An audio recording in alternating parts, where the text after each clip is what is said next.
Bueno, yo les decía que John Aispurua es un personaje realmente multifacético, ¿no? John fue directivo de la Asociación de Empleados Universitarios de la Universidad Central de Venezuela, es representante profesoral ante el Consejo Universitario de la UCB, ha sido presidente de la Sociedad Venezolana de Parapsicología, es psicólogo clínico, hace radio, es autor de libros.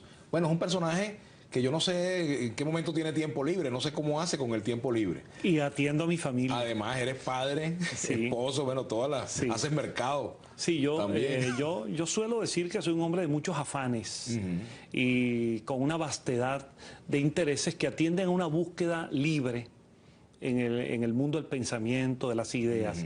Nunca me he querido sentir acartonado en dogmas de ninguna clase, ni en dogmas políticos, ni religiosos, ni institucionales.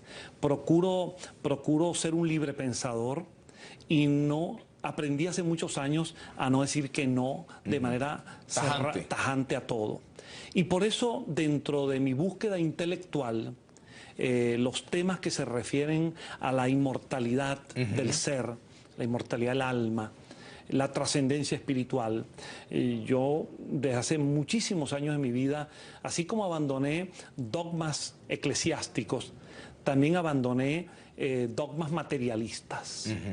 Y aquella concepción del ser humano estrictamente limitada a ese al perímetro entre la concepción, el óvulo fecundado y la tumba.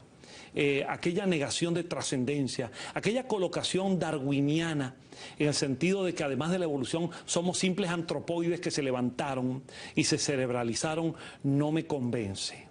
Creo que somos seres espirituales en evolución a través de múltiples procesos. Ahora, la prueba que la gente siempre pide, John, con respecto a la trascendencia, yo me muero, hacen de los actos fúnebres, la cosa, me enterraron y se acabó todo. ¿Y quienes piensan que se acabó todo? Y el sueño eterno. Mandela decía que iba a dormir por toda la eternidad, sí, por ejemplo, ¿no? Porque tenía tranquilidad de espíritu porque cumplió con su misión en la tierra. Bueno, sí. Mira, para llegar a una convicción de esta naturaleza hay varias vías. La vía de la fe es una de ellas. La inmensa mayoría de la humanidad, en Occidente y en Oriente, a través de distintas tradiciones religiosas, tiene una convicción profunda en Dios, en el alma, en la sobrevivencia del alma, en la espiritualidad, en la existencia de otros planos después de la muerte. Fíjate que los mexicanos es un camino. Los mexicanos dicen, cuando alguien se muere, se nos adelantó.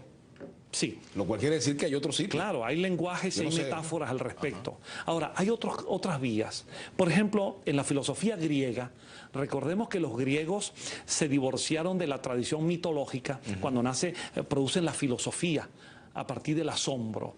Y un pensador como Platón, que fue discípulo de Sócrates y maestro de Aristóteles, al día de hoy sigue teniendo enorme vigencia.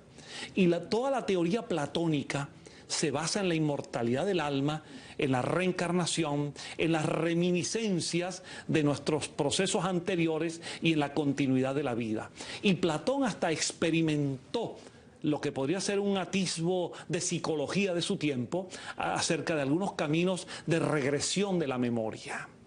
Hoy en día hay búsquedas en la psicología transpersonal, que no es de orientación conductista y ni siquiera psicoanalítica, sino una psicología que habla de la conciencia y de la trascendencia humana.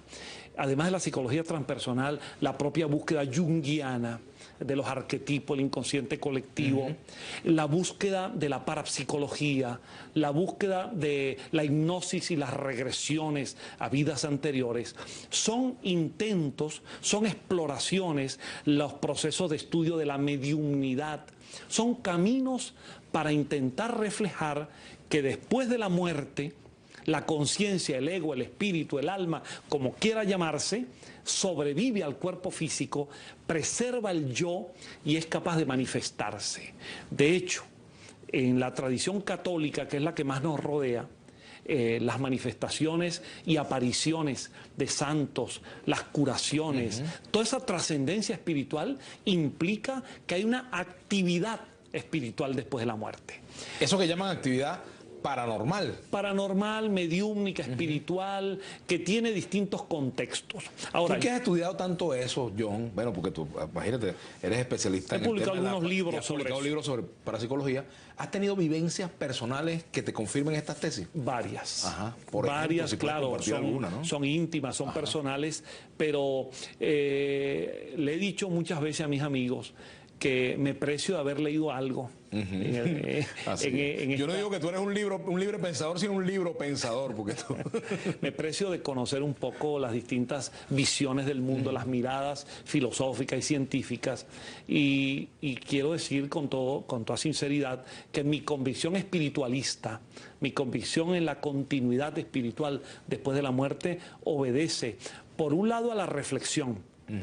Yo no llegué a esto porque quise buscar un milagro o una experiencia sobrenatural. Llegué básicamente por la reflexión y luego la experimentación. Yo he conocido fenómenos, he presenciado manifestaciones, me han ocurrido a mí manifestaciones, por ejemplo, de salida de mi cuerpo, de mirarme en la experiencia extracorporal, de tener experiencias no de trastornos ni de disturbio mental, que sé diferenciar eso, sino coherentes, homogéneas, donde mi cuerpo físico está en un lado y yo estoy en otro, fuera de él. Es una revelación de que hay una dualidad entre esos dos componentes esenciales.